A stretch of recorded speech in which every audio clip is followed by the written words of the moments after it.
Hello friends, good morning love you. कैसे हैं आप लोग? तो दोस्तों, सबसे पहले मैं आप सभी लोगों को धन्यवाद देना चाहूँगा। आपने मेरी दोनों भी लेक्चर को बहुत ही अच्छे से आप सभी लोगों ने देखा। और लेकिन आपसे एक शिकायत है। शिकायत दरअसल ये है कि आप लोग कमेंट नहीं करते हैं और लाइक नहीं करते। प्लीज़ लाइक और कमेंट किया करें, जिससे कि हमारा जो मनोबल होगा वो काफ़ी बढ़ेगा, जिससे हमारी टीम का भी मनोबल बढ़ेगा और हम बेहतर से बेहतर आपको कंटेंट देने की प्रयास करेंगे। दूसरी चीज़ें मैं आपसे ये भी कहना चाहूँगा कि आपको यदि किसी प्रकार की समस्या होती है, आपको समझ में नहीं आता है, तो आप अपना सुझाव ज़रूर व्यक्त किया करें कमेंट के माध्यम से। और जो लोग हमारे साथ व्हाट्सएप ग्रुप से जुड़े हुए हैं वो लोग भी, और जो नए लोग भी जुड़ना चाहते हैं हमारे व्हाट्सएप ग्रुप से, मैंने आपको नंबर शेयर कर दिया है। आप उस नंबर पर आ जाइए। आप उस नंबर को टाइप कीजिए, उस नंबर पर टाइप कीजिए व्हाट्सएप पर कि सीटेट या यूपी टेट, जो भी आप सुपर टेट कोई भी तैयारी आप कर रहे हैं तो उसमें आपको टाइप करना होगा और अपना नेम लिखना होगा। आप उस ग्रुप में आपको ऐड ऑन कर दिया जाएगा, जिससे आपको सारी पीडीएफ मिल जाएंगी। तो आइए शुरू करते हैं। जैसे कि आप लोग मेरे बारे में जानते हैं, मैं आपका दोस्त प्रवीण राज, आयुष आईएएस एकेडमी का डायरेक्टर एंड फाउंडर। अभी भी जो हमारा एक समय टैगलाइन चल रही है, आप जानते हो, एजुकेशन ग्रो, यानी कि शिक्षा का विस्तार करना हमारा प्रयास है। ठीक है, जितने जितने लोगों तक शिक्षा पहुंचती है और जितने ज़्यादा से ज़्यादा लोगों तक ये वीडियो शेयर होता है, या जितने ज़्यादा लोगों तक ये अवेयरनेस पहुंचती है, ये हमारे लिए बेहद खुशी की बात होगी। और क्लास स्टार्ट करने से पहले मैं आपसे ये भी कहना चाहूँगा कि आप प्लीज़ लाइक और शेयर सब्सक्राइब तुरंत करें और तुरंत ही शेयर कर दें। जो लोग भी इस चैनल पर नए जुड़ रहे हैं, प्लीज़ आप पहले का वीडियो देखें, यानी कि फर्स्ट वीडियो देखें, तब सेकंड देखें, तब इसके बाद थर्ड वाला वीडियो देखें। तभी आपको सारे लेक्चर प्रॉपर समझ में आएंगे। आइए शुरू करते हैं किसी और बात की अब चर्चा ना करते हुए। जैसा कि आज हम जो बात करेंगे, बुद्धि के सिद्धांत के बारे में बात करेंगे। पहला जो सिद्धांत है इकाई का सिद्धांत है। दूसरा सिद्धांत पे हम बात करेंगे द्विकारक सिद्धांत पर हम बात करेंगे। तीसरा सिद्धांत है समूह कारक का सिद्धांत, यानी कि ग्रुप फैक्टर थ्योरी के बारे में आज हम चर्चा करेंगे। नेक्स्ट बातें हम बात करेंगे प्राइमरी मानसिक योग्यता का सिद्धांत क्या होता है, और बहुआयामी या मल्टी फैक्टर्स थ्योरी की बात हम करेंगे, यानी कि बहुकारक सिद्धांत की चर्चा करेंगे। और कैले का बुद्धि सिद्धांत के बारे में चर्चा करेंगे, जो कि बहुत ही महत्वपूर्ण है। आपके एग्ज़ाम को, कोई भी आप एग्ज़ाम देते हैं, भारत की कोई भी परीक्षा, यदि आप मनोवैज्ञानिक से यानी कि साइकोलॉजी से संबंधित कोई भी एग्ज़ाम देंगे, ये सभी एग्ज़ामों के लिए बहुत महत्वपूर्ण योगदान रखेगा। क्योंकि ये जो सारे सिद्धांत हैं, कहीं ना कहीं आपसे सिद्धांत के बारे में पूछा जाता है। यदि आप नहीं बता पाते हैं तो आपका 1 से 2 नंबर कट जाता है। ठीक है, आइए शुरू करते हैं, जिसमें आपको इकाई का सिद्धांत के बारे में हम बात कर रहे हैं। इकाई का सिद्धांत के प्रतिपादन कौन है? बीने टर्मन और जॉनसन जी ने इकाई का सिद्धांत दिया है। इस बात को आपको ध्यान रखना है कि इकाई का सिद्धांत किसने दिया है या किसने प्रतिपादित किया है। बीने टर्मन और जॉनसन जी। और इस सिद्धांत में क्या कहा गया है? बुद्धि को कहा गया है, बुद्धि का एक भाग जो है वो शक्ति या कारक के रूप में माना जाता है। ये कहते हैं, ये जो दोनों लोग दार्शनिक हैं, ये कहते हैं कि बुद्धि को या बुद्धि का एक भाग जो होता है वो शक्ति होता है या कारक के रूप में माना जाता है, जो व्यक्ति की संपूर्ण क्रियाओं को प्रभावित करती हैं। व्यक्ति की जो संपूर्ण क्रियाएं, आप जितने भी काम करते हैं, हम जितने भी काम करते हैं, इस सारी क्रियाओं का एक क्या होता है? बुद्धि का ही एक भाग है और बुद्धि की ही एक शक्ति है। उसी के कारक के रूप में इन्होंने बताया है कि बुद्धि का एक ही भाग जो होता है, बुद्धि का एक भाग एक शक्ति के कारक के रूप में जो चीज़ें हैं वो हमारे व्यक्ति की, यानी व्यक्ति मतलब कि हम जो संपूर्ण क्रिया करते हैं उसी को प्रभावित करता है। क्योंकि कोई भी काम हम करते हैं बिना बुद्धि के हम नहीं कर सकते हैं। जैसे कि अगर हम बात करें, एक बार आप कल्पना कीजिए, यदि हम मनुष्य ना होते, यानी कि आप मनुष्य ना होते तो एक जानवर होते, तो जानवर क्या होता है? एक तरह से जानवर क्या होते हैं? बुद्धि उनके पास बहुत ही रेयर बहुत कम होती है, जिसके कारण वो सारे काम को बेहतर ढंग से नहीं कर पाते। जैसे मैंने आपको पिछले लेक्चर में बताया हुआ था कि मानव एक संपूर्ण जगत का है, मानव या विश्व का या पूरे वैश्विक स्तर या एक तरह से विश्व का एक ऐसा प्राणी है जिसके पास बुद्धि है और सारे काम को बहुत ही सक्षम पूर्णता से कर सकता है। ठीक है, उसके बाद इस प्रकार इस प्रकार इसमें ये भी कहा गया है, इस प्रकार से सभी मनोवैज्ञानिक मानते हैं कि बुद्धि जो है सिंगल फंक्शन है। बुद्धि क्या है? सिंगल फंक्शन है जो उत्तम निर्णय लेने में सक्षम है। आपसे क्वेश्चन पूछा जा सकता है कि बुद्धि क्या है? बुद्धि क्या इकाई सिंगल फंक्शन है, सिंगल फंक्शन है या नहीं है? तो आपको बताना है कि हाँ, बुद्धि एक सिंगल फंक्शन है, जिसके कारण हम क्या कर सकते हैं, एक निर्णय लेने में यानी कि उत्तम निर्णय लेने में हम सक्षम होते हैं। नेक्स्ट बातें हम बात करें आगे की बात, इसमें यह भी स्पष्ट किया गया है कि बुद्धि को एक शक्ति के रूप में भी या एक कारक के रूप में भी जाना जाता है। तो इकाई के सिद्धांत में आपको ये भी ध्यान रखना है, बुद्धि को एक शक्ति के रूप में या एक कारक के, बुद्धि एक शक्ति या कारक के रूप में जाना जाता है। इस बात को बहुत अच्छे से आपको ध्यान रखना है। और नेक्स्ट बातें कही जा रही है कि इसमें मनोवैज्ञानिकों के द्वारा माना गया कि बुद्धि एक मानसिक शक्ति है। बुद्धि एक मानसिक शक्ति है जो व्यक्ति के कार्यों को संचालन तथा व्यक्ति के समस्त व्यवहारों को प्रभावित करता है। व्यक्ति के सभी कार्यों को संचालन करती है और व्यक्ति के समस्त व्यवहारों को प्रभावित करती है। वो कौन करता है? ये बुद्धि करती है। बुद्धि एक क्या है? बुद्धि एक शक्ति है या बुद्धि एक कारक के रूप में जाना जाता है और बुद्धि एक मानसिक शक्ति है। इस बात को आप कल्पना कीजिए कि बुद्धि एक मानसिक शक्ति है जो हमारे सभी कार्यों का संचालन करती है तथा हमारे समस्त व्यवहारों को प्रभावित करने में सहायता करती है। नेक्स्ट बातें कहा जाता है कि इस सिद्धांत का यह सिद्धांत जो है सबसे पुराना सिद्धांत है। इकाई का सिद्धांत जो है सबसे पुराना सिद्धांत है, इसलिए इसे एक और नाम से जाना जाता है। वो कौन सा नाम है? संकाय सिद्धांत, यानी कि फैकल्टी थ्योरी के नाम से भी जाना जाता है। तो इकाई सिद्धांत को मैंने, ये पहली चीज़ें आपको ध्यान रखने वाली क्या है कि पहली चीज़ें मैंने आपको बताया कि बुद्धि एक मानसिक शक्ति है। दूसरी चीज़ें हैं, बुद्धि को एक सबसे पुराना नाम क्या है, इकाई सिद्धांत के पुराना नाम क्या है, वो संकाय सिद्धांत के नाम से भी जाना जाता है, जिसका विकास आज नहीं बल्कि बहुत साल पहले हो चुका था, यानी कि 18वीं और 19वीं शताब्दी में ही इस सिद्धांत का जन्म हो चुका था। और इस सिद्धांत में के अनुसार अगर व्यक्ति एक कार्य में बुद्धिमान होता है, कहा जाता है, इस सिद्धांत में भी कहा गया, यदि कोई व्यक्ति एक कार्य में बुद्धिमान होता है तो दूसरे कार्यों में भी बुद्धिमान होना चाहिए, लेकिन ऐसा नहीं है। इस सिद्धांत में भी कहा गया है कि अगर व्यक्ति एक कार्य को बहुत अच्छे से कर पा रहा है तो ऐसा जरूरी नहीं है कि वह दूसरा कार्य भी अच्छे से कर पाएगा। यहाँ पर इसका कहने का तात्पर्य ये है। नेक्स्ट सिद्धांत की बात करते हैं। मैंने आपको इकाई का सिद्धांत यानी कि पहले सिद्धांत के बारे में मैंने आपको चर्चा कर दिया और आपको बहुत बेहतर तरीके से समझा दिया। नेक्स्ट सिद्धांत आपका क्या है कि द्विकारक का सिद्धांत।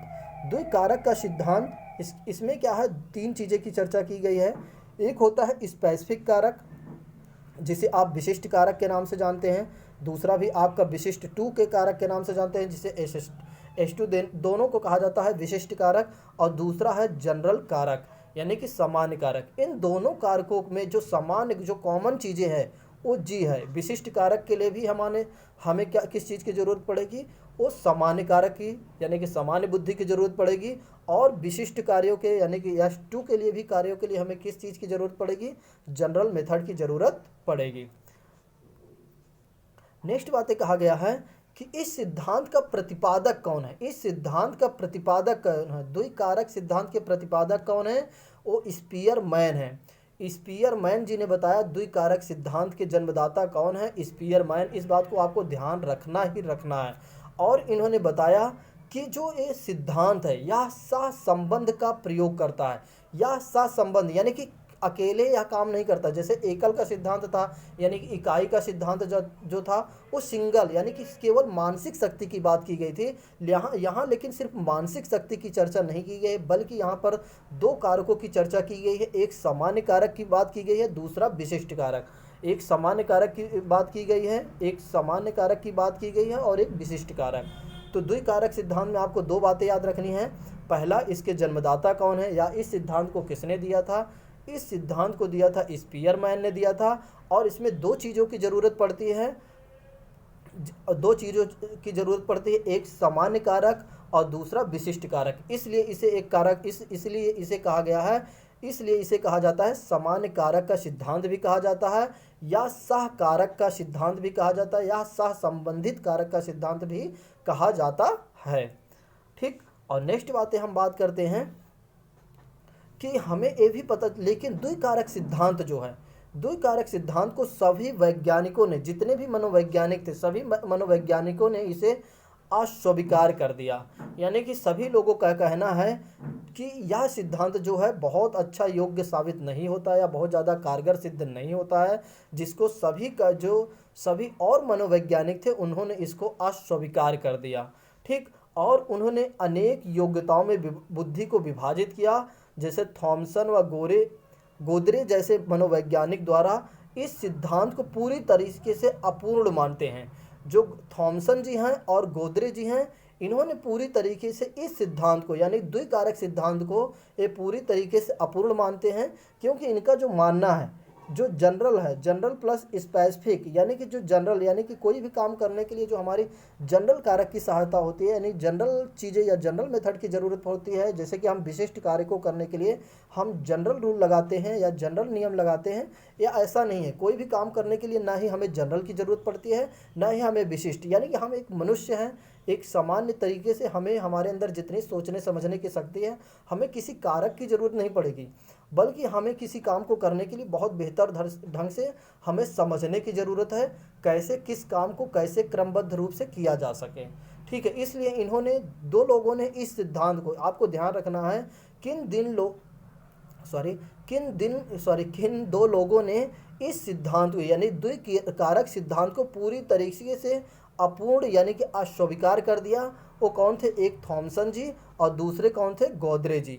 ठीक, नेक्स्ट सिद्धांत की हम बात करें तो नेक्स्ट सिद्धांत जो हमारा है वो है समूह कारक का सिद्धांत, जिसे बोला जाता है फैक्टर, यानी कि ग्रुप फैक्टर थ्योरी के नाम से जाना जाता है। जिसके प्रतिपादक कौन है, यानी कि प्रतिपादक कौन है? थॉमसन जी। आपको याद रखने वाली बातें क्या हैं? इसके प्रतिपादक कौन है? इसके प्रतिपादक यानी कि समूह सिद्धांत के प्रतिपादक हैं जॉन थॉमसन जी या थॉमसन जी हैं। ठीक है, इन्होंने क्या बताया? इन्होंने एक नाम इसको और भी दिया। इन्होंने कहा कि इस सिद्धांत को बुद्धि के नमूने का भी सिद्धांत कहा जाता है। आपको ये बात ध्यान रखने वाली है कि ध्यान रखने वाली बात क्या है, आपको यह पहली बार पता चल रहा होगा कि समूह कारक सिद्धांत को किस और नाम से जाना जाता है। तो समूह कारक सिद्धांत को नमूने का सिद्धांत भी कहा जाता है, नमूने का सिद्धांत भी कहा जाता है। इस बात को आपको बहुत अच्छे से ध्यान रखना है, नहीं तो आपका एग्जाम में क्वेश्चन गलत हो सकता है। दूसरी चीज़ें, इन्होंने इस सिद्धांत में यह भी कहा कि जो बौद्धिक योग्यताएं कुछ समूहों से जुड़ी हुई हैं, जो बौद्धिक योग्यताएं हैं हमारे अंदर, वो कुछ समूहों से जुड़ी हुई हैं। ऐसा नहीं है कि बिल्कुल एकल तरीके से जुड़ी हैं, और इनका संबंध नकारात्मक ना होकर, जो समूह से हमारी बुद्धि जुड़ी हुई है यह नकारात्मक नहीं है, बल्कि इनका मानना है जो भी ये सारी चीज़ें होती हैं यह सकारात्मक का एक पहलू है। ये कहते हैं यह सकारात्मक दर्शाता है, ना कि नकारात्मक दिखाता है। समूह कारक का सिद्धांत, जिसे हम एक और नाम से जानते हैं, वो कौन सा नाम है? नमूने का सिद्धांत कहा जाता है। इसमें यह भी कहा गया है कि अर्थात जो तत्व सभी प्रतीकात्मक योग्यताओं में तो सामान्य नहीं होते हैं, जो तत्व सभी प्रतीकात्मक योग्यताओं में तो सामान्य नहीं होते हैं, लेकिन कि कई क्रियाओं में सामान्य होते हैं, जिसे क्या कहा जाता है? ग्रुप तत्व की संज्ञा दी गई। इसीलिए इसको क्या दिया गया है? इस सिद्धांत को क्या दिया गया है? एक और नाम से हम कह सकते हैं ग्रुप तत्व का सिद्धांत या ग्रुप तत्व की संज्ञा दी गई है। कौन से कारक को दिया गया है? समूह कारक सिद्धांत को। इस बात को आपको ध्यान रखना है। नेक्स्ट बातें ये भी कहा गया है कि इस सिद्धांत का परीक्षण करते हुए यह भी स्पष्ट हुआ है कि कुछ मानसिक क्रियाएं जो होती हैं, एक प्रमुख तत्व जो होता है समान तत्व के रूप में विद्यमान होता है। जो एक प्रमुख तत्व होता है, यानी कि एक तरह से कोई भी कार्य करने के लिए हम कई ऐसे तत्व लगाते हैं, उसका प्रमुख तत्व के साथ साथ हमारा सामान्य तत्व भी विद्यमान रहता है, तभी हम उन काम को बहुत अच्छे से कर पाते हैं। और उन क्रियाओं को क्या कहा जाता है? ग्रुप। उन क्रियाओं में क्या होते हैं? कई ग्रुप होते हैं, और उनमें एक अपना प्रमुख तत्व होता है। ठीक है। और अपना उनमें क्या होता है, जब कोई काम करते हैं तो उसमें सामान्य बुद्धि की ज़रूरत तो पड़ती ही पड़ती है, साथ ही कई लोग मिलकर काम करते हैं। और उसमें क्या होता है, अपना एक प्रमुख तत्व होता है कि हाँ हमें इस काम को करने के लिए, जैसे मान लो एक स्कूल है। एक स्कूल में क्या होता है, कई लोग एक साथ काम करते हैं। उसमें क्या होता है, एक प्रिंसिपल होता है जो किसी भी लक्ष्य को प्राप्त करने के लिए, कि इस साल हमारा लक्ष्य है कम से कम ज़्यादा से ज़्यादा बच्चों को 90% प्राप्त करना। तो उसमें क्या होता है कि एक प्रमुख तत्व शामिल होता है कि हाँ हमारा एक प्रमुख उद्देश्य शामिल है कि इस कार्य को ऐसा किया जाएगा। क्लियर। और इस सिद्धांत की जो सबसे बड़ी कमजोरी है, समान तत्व की धारणा का खंडन कर देता है। तभी यह क्या हो जाता है, यह सिद्धांत एक तरह से यूजलेस हो जाता है। यह सिद्धांत अगर जब यह क्या कर देता है, यहाँ पर एक बातें ध्यान रखने वाली बातें हैं कि इसकी सबसे बड़ी कमजोरी क्या है। इसकी सबसे बड़ी कमजोरी ये है कि जब यह समान तत्व की धारणा का खंडन कर देता है, तब यहाँ पर एक कमजोरी इसके सामने निकल कर आती है। लेकिन अगर यह एक समूह में काम करता है तो इसकी सबसे बड़ी मजबूती यानी कि सबसे बड़ी ताकत रखता है किसी लक्ष्य को प्राप्त करने में। कौन सा कारक है, एक ग्रुप फैक्टर थ्योरी के नाम से जानते हैं हम, जिसे मैंने आपको नमूने का सिद्धांत के नाम से भी बताया। और नेक्स्ट बातें आती हैं, नेक्स्ट सिद्धांत हमारा कौन सा है, प्राइमरी मानसिक योग्यता का सिद्धांत के बारे में हम चर्चा करेंगे। नेक्स्ट सिद्धांत है, इस सिद्धांत को आपको बहुत अच्छे से याद रखना। देखो सारे सिद्धांत जो हैं मैं आपको पढ़ा जो रहा हूँ वो बहुत ही बेहतर जगह से मैं कंटेंट कलेक्ट कर रहा हूँ। आप इस कंटेंट को बहुत जल्दी से कलेक्ट नहीं कर पाएंगे, आपको बहुत ज़्यादा सर्च करना पड़ेगा, जिसके कारण आपका समय भी वेस्ट जाएगा और आप अच्छा कंटेंट भी नहीं प्राप्त कर पाएंगे। ठीक है, तो आइए बात करते हैं किसी और बात की चर्चा ना करते हुए। जैसे theory of primary mental ability, मैंने आपको क्या बताया कि प्राइमरी मानसिक योग्यताओं का सिद्धांत के बारे में मैं बताने जा रहा हूं, जिसके प्रतिपादक कौन है, थर्स्टन जी हैं। इसके प्रतिपादक कौन है, प्राइमरी मानसिक योग्यताओं के सिद्धांत के प्रतिपादक कौन है, वो है थर्स्टन जी। इस बात को आपको ध्यान रखना है। इन्होंने इस कारक में किस विधि का उपयोग किया, इन्होंने बुद्धि के बारे में विश्लेषण विधि का प्रयोग किया है। इस बात को आपको ध्यान रखना है कि प्राइमरी मानसिक योग्यताओं के सिद्धांत में बुद्धि को समझने के लिए, बुद्धि को परख के लिए, बुद्धि के परीक्षण के लिए, बुद्धि के जांच के लिए इन्होंने सबसे पहले क्या किया, विश्लेषण विधि का प्रयोग किया, जिसके कारण क्या हुआ कि बुद्धि के बहुत अच्छे से समझा जा सके। और इन्होंने बताया कि हमने इस निष्कर्ष पर पहुंचा कि बुद्धि का जो मानसिक योग्यता है वो 7 तत्वों से मिलकर बनी है। यानी कि जो बुद्धि की मानसिक योग्यता है वो 7 तत्वों से मिलकर बनी हुई है। इसलिए बुद्धि को इन्होंने बताया कि प्राइमरी मानसिक योग्यता, यानी कि हमें क्या है, एक प्राइमरी लेवल पर सोचना होगा। यानी कि इनका मानना है कि बुद्धि को समझने के लिए नहीं है कि आप बहुत हाई लेवल तक सोचें। देखो कोई भी फैक्टर होता है, कोई भी जांच होती है या कोई भी काम होता है, जैसे कि मैंने आपको एक एग्जांपल बताता हूँ। जैसे मान लो सपोज दैट एक बालक आता है आपके कॉलेज, मान लो आप एक टीचर बन चुके हैं, सॉरी मान लो एक बालक आपके पास आता है और वो आपके स्कूल में पढ़ना चाहता है, आप प्राइमरी लेवल में पढ़ा रहे हैं। तो सबसे पहले आप क्या करेंगे, सर्वप्रथम आप क्या करेंगे, उससे बात करेंगे। बात करने के बाद आप विश्लेषणात्मक तरीके से उसका मूल्यांकन करेंगे। फिर उसका निष्कर्ष निकालेंगे कि हाँ यह बालक किस क्लास में एडमिशन लेने लायक है। ठीक है, तो उसी बात की चर्चा इन्होंने की है कि बुद्धि को समझने के लिए हमारे लिए निम्न 7 आवश्यक तत्व हैं, तब हम बुद्धि को बहुत अच्छे तरीके से समझ सकते हैं। आइए जानते हैं 7 ऐसे कौन कौन से तत्व हैं। पहला इन्होंने बताया कि प्राइमरी कंप्रीहेंशन के बारे में। इन्होंने बताया कि हमें शाब्दिक बोध होना बहुत बेशक जरूरी है, तभी हम बुद्धि के बारे में समझ सकते हैं। जैसे कि हमें शाब्दिक यानी कि जो हमारा शब्द है, जैसे किसी चीज़ को हम बुक पढ़ते हैं और बुक पढ़ने के बाद हम उसको कंप्रीहेंसिव स्टडी करते हैं। यानी कि मान लो एक कहानी पढ़े और उस कहानी का हम निष्कर्ष निकाल पा रहे हैं, तब समझो कि हाँ हमारे अंदर कुछ इतनी योग्यता है कि हाँ हम शाब्दिक बोध हमारे अंदर है कि हाँ हम चीज़ों को समझ पा रहे हैं। तो ये बुद्धि का लेवल जानने यानी कि बुद्धि जानने की एक प्रक्रिया है। दूसरी चीज़ें इन्होंने बताया कि सांख्यिक योग्यता के बारे में, यानी न्यूमेरिकल एबिलिटी। अगर कोई बालक जैसे ये मैथमेटिक्स को अच्छे से समझ पा रहा है, मैथमेटिक्स को लगा पा रहा है। अगर 1 2 3 जो भी आता है 1 to 100 या टेबल जो होती है उन चीज़ों को बहुत अच्छे से समझ ले रहा है, तब ये समझो कि हाँ कि उसके अंदर क्या है कि एक अच्छी बुद्धि, यानी कि यह बुद्धि जांचने के एक और भी तरीका है। नेक्स्ट बातें इन्होंने बताया कि हमें जो है प्रत्यक्षीकरण गति का भी अपनाना चाहिए। प्रत्यक्षीकरण गति का मतलब ये होता है कोई ऐसी चीज़ें हम दिखाएं, विजुलाइज कराएं, जिसके बारे में फिर से तुरंत पूछे कि हाँ यह क्या चीज़ें सामने से आपके गुजरा है। यानी कि मान लो एक क्लिप दिखाया जाए, जैसे मैं आपको एक एग्जांपल देता हूँ कि आपको सपोज दैट हमें आपको क्या करते हैं, एक वीडियो क्लिप दिखाया जाता है और वीडियो क्लिप को आपको 2 सेकंड या 5 सेकंड या मान लो 20 सेकंड या 30 सेकंड के मान लेते हैं, 30 सेकंड में आपको वीडियो क्लिप दिखाई गई और उसमें आपसे पूछा जा रहा है यह वीडियो किस लिए थी। ठीक है, यह वीडियो आपसे, इस वीडियो से आप क्या समझते हैं। तो ये भी एक जांचने और परखने की एक शक्ति, एक ताकत रखता है बुद्धि के परीक्षण में। नेक्स्ट चीज़ें हैं कि बुद्धि को जो समझने की ताकत रखता है वह स्थान संबंधी योग्यता, यानी कि किसी स्थान पर ले जाकर या किसी स्थान पर समझाकर बैठाकर समझाने में भी एक योग्यता रखता है। ये भी बुद्धि को समझने के लिए एक ताकत रखता है। नेक्स्ट बात यह है रीजनिंग तरीके से, यानी तर्क करना, तर्क वितर्क के माध्यम से भी हम बुद्धि को समझ सकते हैं, जांच सकते हैं कि यह व्यक्ति कैसा है या हमारे अंदर कितनी कैपेसिटी है, इस चीज़ को भी हम जान सकते हैं। दूसरी चीज़ें हैं प्रवाह, शब्द का प्रवाह, यानी कि वर्ड फ्लुएंसी, यानी कि हम किसी शब्द को कितनी जल्दी एलेबरेट कर पा रहे हैं या चीज़ों को बोल पा रहे हैं। या जैसे आप एक तरह से कह सकते हैं कि टेबल, किसी बच्चे को आप बोलते हैं कि आप टेबल सुनाइए और उसको बोल दीजिए आपको 30 सेकंड के अंदर पूरे टेबल को ख़त्म करना है, तो ये भी एक तरह से बुद्धि का परीक्षण का एक माध्यम है। फिर इन्होंने बताया कि स्मृति, यानी याद रखता है, कितनी देर तक या कितनी समय तक कोई चीज़ें आप याद रख सकते हो, ये भी एक बुद्धि जांचने की एक तकनीक है।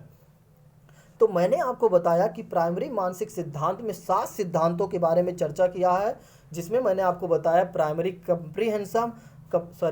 प्राइमरी कंप्रीहेंशन यानी कि शाब्दिक बोध के बारे में मैंने आपको बताया, सांख्यिक योग्यता के बारे में मैंने आपको बताया यानी न्यूमेरिकल एबिलिटी के बारे में मैंने आपको बताया, प्रत्यक्षीकरण की गति के बारे में मैंने आपको बताया, और स्थान संबंधी योग्यता के बारे में मैंने आपको बहुत अच्छे से बताया, और तर्क शक्ति और तर्क करना रीजनल मेथड से मैंने आपको बताया, शब्द प्रवाह के बारे में मैंने आपको चर्चा की, और स्मृति के बारे में मैंने आपको चर्चा की, यानी मेमोरी के बारे में मैंने आपसे चर्चा की। अब आपको ये सारी चीज़ें याद होनी चाहिए। अगर ये सारे फैक्ट जो आपको याद है वो याद रहेंगे, देखो आप लोगों का काम है जितना भी पढ़ाया जा रहा है डेली का डेली कम से कम 1 से 2 बार वीडियो या तो देख लीजिए, या जो आपको पीडीएफ शेयर की जाती है उस पीडीएफ को आप 2 से 3 बार पढ़ते चलिए। ठीक है, जितनी बार आप पढ़ेंगे उतनी बार आपके अंदर क्लियरेंस आएगा, अगर किसी प्रकार का डाउट भी नहीं रह जाएगा, चीज़ों को समझ भी पाएंगे। ठीक है, तभी आपका आप बेहतर एग्ज़ाम में प्रदर्शन कर सकेंगे। ठीक है, आइए किसी और नेक्स्ट चीज़ें जानते हैं। अब नेक्स्ट जो सिद्धांत है हमारा बहुत महत्वपूर्ण सिद्धांत है, इस बात को तो आपको बहुत अच्छे से याद रखना ही रखना है। जो अदर ये सिद्धांत मैंने आपको बताया है उसके अपेक्षाकृत यह सिद्धांत महत्वपूर्ण है, बहुत ही इम्पोर्टेंस रखता है एग्जाम के दृष्टिकोण से। इस सिद्धांत के जनक कौन है? इस सिद्धांत के जनक है कैले जी। इन्होंने बताया कि मानसिक योग्यता के बारे में, मानसिक योग्यता को यदि हमें जानना है तो जैसे मानसिक योग्यता के बारे में यदि हमें जानना है तो ये सारे जो 5 तत्व हैं या ये सारे जो मानसिक योग्यता है इसको हमें समझना बेहद ज़रूरी है, तभी हम मानसिक किसी व्यक्ति के या किसी बालक के मानसिक योग्यता को हम समझ पाएंगे। पहला इन्होंने बताया कि हमें सबसे पहले जानना चाहिए अंक योग्यता के बारे में। उसके अंदर ऐसी कौन सी एबिलिटी, उसके अंदर क्या ऐसी एबिलिटी है, क्या ऐसा एबिलिटी है न्यूमेरिकल यानी कि चीज़ों को समझ पा रहा है, यानी गणितीय माध्यम से क्या चीज़ों को समझ पा रहा है। दूसरी चीज़ें हैं एबिलिटी टू एक्सपीरियंस, किसी काम को किसी स्थान से कर दूसरे स्थान पर करने वाले चीज़ें क्या है, वह चीज़ें को समझ पा रहा है कि नहीं कर पा रहा है, ये भी हमें समझना है। नेक्स्ट बातें ये कहते हैं कि हमें याद करने की योग्यता भी ध्यान देनी पड़ेगी कि कौन सा बालक या कौन व्यक्ति या कौन सा बालक कितनी देर तक चीज़ों को याद रख पाता है। ये भी एक कारक रखता है किसमें, मानसिक योग्यता के बारे में। फिर इन्होंने बताया कि एबिलिटी टू एक्सपीरियंस के बारे में इन्होंने चर्चा की कि अनुभव करने की योग्यता भी होनी चाहिए कि चीज़ों को कि जैसे कि मान लो क्लास, जैसे अब देखो यहाँ पर एक एग्जांपल देता हूँ, एक बालक है, इस बालक ने मान लो अभी 1-2 क्लास में पढ़ रहा है, अब वह प्रमोट होकर 3 क्लास में जाएगा, तो उसने दूसरे वाले क्लास में, यानी जब वो क्लास 2 में था तो उसने क्या अनुभव किया, और वही अनुभव जो है कौन उस अनुभव का प्रयोग क्लास 3 में वो कर पाएगा, तब उसके अंदर ये समझ सकते हैं कि अनुभव करने की योग्यता उसके अंदर काफ़ी अच्छी है। जैसे कि मैं आपसे बताना चाहूँगा, जैसे मैं आपको सारे लेक्चर पढ़ा रहा हूँ, उन सारे लेक्चरों को आप बहुत अच्छे से यदि आप देख पा रहे हैं, और देखने के पश्चात आप हर एक चैप्टर यानी कि हर एक लेक्चर को एक दूसरे लेक्चर से इंटरलेट करने की प्रयास कर पा रहे हैं, तब आपके अंदर बहुत अच्छी योग्यता है, अनुभव करने की योग्यता बहुत अच्छी है। सॉरी। नेक्स्ट बातें कहा जाता है कि समझने की योग्यता के बारे में बात करते हैं, एबिलिटी टू अंडरस्टैंड। अब जैसे मैं आपको जितना मैं आपको समझा पा रहा हूँ, आपके अंदर कितनी अच्छी योग्यता है कि उन चीज़ों को बहुत जल्दी कैच कर ले रहे हैं, यानी कि उन चीज़ों को कैसे आप समझ पा रहे हैं, आपके अंदर कितनी अच्छी योग्यता है कि उन चीज़ों को समझने में आप बहुत ज़्यादा देर नहीं लगा पा रहे हैं। यानी कि ये कहते हैं कि समझने की योग्यता काफ़ी अच्छी होनी चाहिए, तब हमें मानसिक योग्यता के बारे में हम बहुत अच्छे से जान सकते हैं कि किस बालक के अंदर या किस व्यक्ति के अंदर कितना मानसिक योग्यता है। तो ये पांच जो कारक हैं या 5 जो तत्व हैं, इन बातों को हमें ध्यान रखना है। और कैले ने ये पांचों सिद्धांत या पांचों जो इन्होंने कारक दिया है, या बहुत ही महत्वपूर्ण है। आपसे क्वेश्चन पूछा जा सकता है, कैले ने निम्नलिखित में से कौन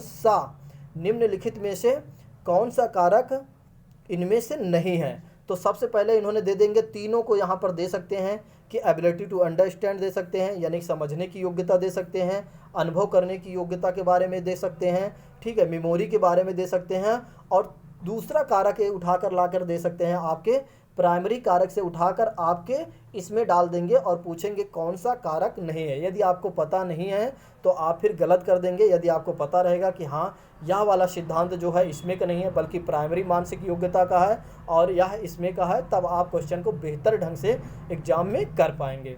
ठीक, तो आज का जो हमारा लेक्चर रहा काफ़ी महत्वपूर्ण लेक्चर रहा। आप लोगों को बेहद मुझे आशा होगी कि आप लोग समझ पाए होंगे, और यदि आपको समझ में नहीं आता है तो आप प्लीज़ हमें कमेंट करके एक बार बताएं। आप अपनी सुझाव ज़रूर व्यक्त करें। मैं आपसे बार बार रिक्वेस्ट करता हूं, लेकिन आप लोग सुनते नहीं हैं। ठीक है, मैं आपसे रिक्वेस्ट करता हूं इस बार भी कि आप अपने 2 चीज़ों पर तो ध्यान देना है, 3 हमारा काम करना है। पहला एक काम करना है, आपको तुरंत जैसे ही लेक्चर समाप्त हो आपको तुरंत ही लाइक कर देना चाहिए, और जैसे ही आपका लेक्चर ख़त्म होने के बाद आप शेयर सब्सक्राइब भी कर दिया करें। देखो, अगर आप 1 से 2 लोगों तक शेयर करते हैं, उनका बेनिफिट तो होगा, साथ में आपका ही एक बेनिफिट होगा कि आपके दोस्त ही कोई सीख रहा है इन चीज़ों को, और दूसरी चीज़ें होगा कि हाँ, आपके अंदर इतनी अच्छी अयोग्यता है या इतने अच्छे आप व्यक्ति हैं कि चीज़ों को आप क्या कर रहे हैं, स्प्रेड करने में हमारी भी सहायता कर रहे हैं।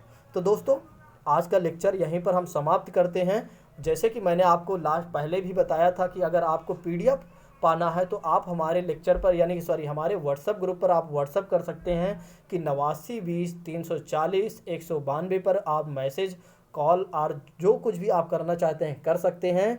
8920 340 पर आप मैसेज 340192 पर आप मैसेज कर सकते हैं, और उसमें लिख सकते हैं यूपी टेट या सीटेट या सुपर टेट या कोई भी टेट आप कर रहे हैं, यूपी टेट, सी टेट, कोई भी टेट, यानी कि भारत के कोई भी टेट आप कर रहे हैं, तो आपको ये सारे लेक्चर जो हैं आपके लिए एग्जाम में महत्वपूर्ण हैं। आप सारे PDF ले लीजिए। आप नोट्स अगर बनाना चाहें तो नोट्स बनाइए, अदरवाइज आप पढ़ने पर ज़्यादा फोकस करिए, नोट्स बनाने की ज़्यादा नीड नहीं है।